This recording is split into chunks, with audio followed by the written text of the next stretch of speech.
Cześć, witam. Stare GoPro generalnie zdechło, więc zakupiłem nowe GoPro Hero 11 Black Creator Edition.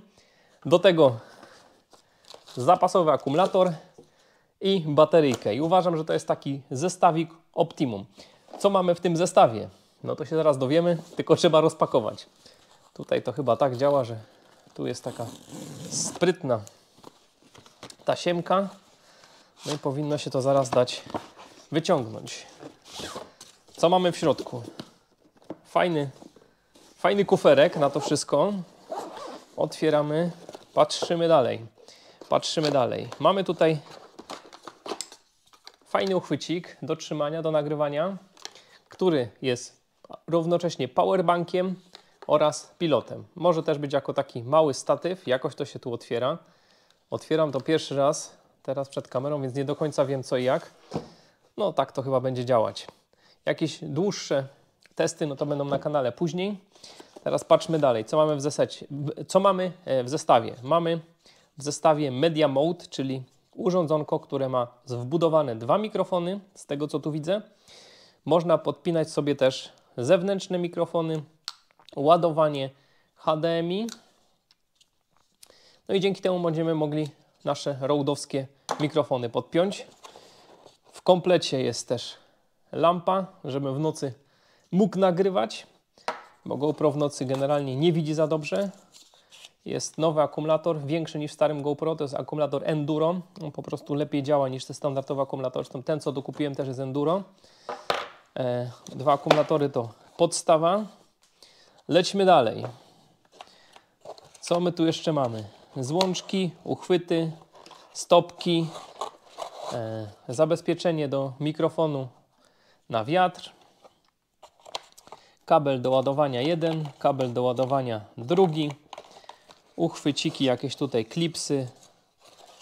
No, generalnie wszystko, co potrzeba, myślę, że teraz na tym stole się znalazło. No i teraz to, co najważniejsze. Jak to sprytnie pochowane. Jeszcze jednej rzeczy zapomniałem. Muszę sobie pokupić szkiełka hartowane, no bo to zawsze zabezpieczy. Co my tu mamy? Mamy jeden wyświetlacz z przodu, drugi wyświetlacz z tyłu. Także 11 już ma dwa wyświetlacze, 10 chyba też tak miała. Ja dzisiaj robię przeskok dość duży, bo z 7 od razu na 11. Tutaj od spodu takie nóżki do montowania uchwytów. Sam nie wiem, jak to do końca działa, ale zaraz już spróbuję odpalić pierwszy raz ten sprzęt. Tylko się muszę sam nauczyć, jak to jest, bo widzę, że jest inaczej. A, tutaj tak się otwiera w ten sposób. Włożymy bateryjkę. Zobaczymy, czy wystartuje. Włącznik był dawniej po prawej, teraz widzę, że jest po lewej. Startuje i to bardzo szybko. A teraz pewnie będzie chciał robić konfigurację przy pierwszym uruchomieniu. No, musimy powybierać język. Z ciekawostek zobaczymy, czy jest polski. Nie ma polskiego, za to mamy jakieś odmiany chińskiego. Mi osobiście to nie przeszkadza. GPS. A możemy sobie włączyć. No i teraz trzeba zaaktywować urządzenie przez aplikację. No i zobaczymy teraz z ciekawości, jak tu wygląda ten akumulator dodatkowy. To jest też oryginalny akumulator. Zalecam kupowanie oryginalnych, bo się kiedyś przejechałem na zamiennikach. Musiałem to wszystko poddawać. Kamera się zawieszała. No cuda się działy. No, jak się do tego dobrać? A, tu jest tak samo zrobione sprytnie. Amerykańskie rzeczy się sprytnie otwiera. A że to produkt amerykański, to nie powinno być z tym problemu.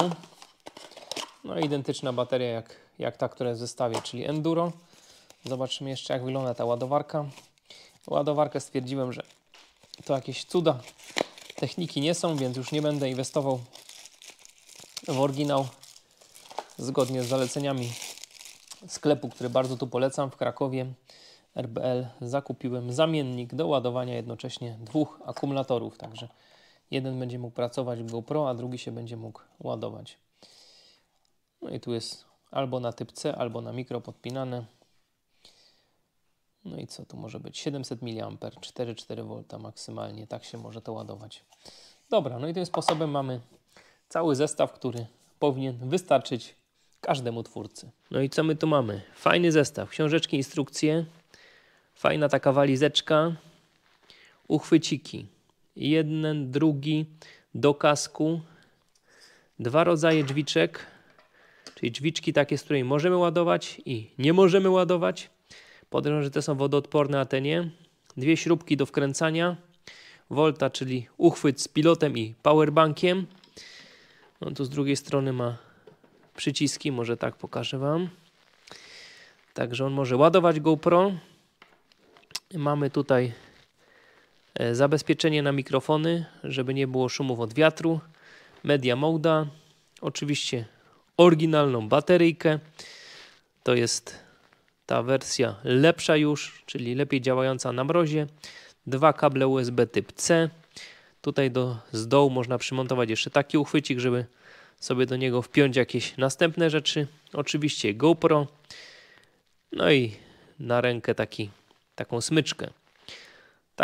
Taki komplecik jest, bo już widzę wady tego sprzętu. Jeśli ktoś może wie, jak to zrobić, w starym GoPro 7 dało się wyłączyć funkcję low light i wtedy potrafił po ciemku jako tako nagrywać. Natomiast tu jest tak jakby na stałe włączona. No i niestety przy tej funkcji, jak jest ciemno, stabilizacja potrafi czasem zwariować. W 7 też tak było, ale dało się funkcję wyłączyć, a tu się nie da. Także już widzę pierwszy minus tego sprzętu. No i oczywiście drugi minus, jest dużo cięższy ten zestaw niż stara 7, no bo jest też po prostu większa ta 11 od 7. Natomiast funkcja petarda. W końcu jest poziom głośności tutaj na ekranie i wiem, czy się audio nagrywa dobrze. No to powinno być od dawna w GoPro. A druga funkcja petarda to ten wyświetlacz z przodu. Widzę, co się dzieje, jak nagrywam. Też mi się to bardzo podoba.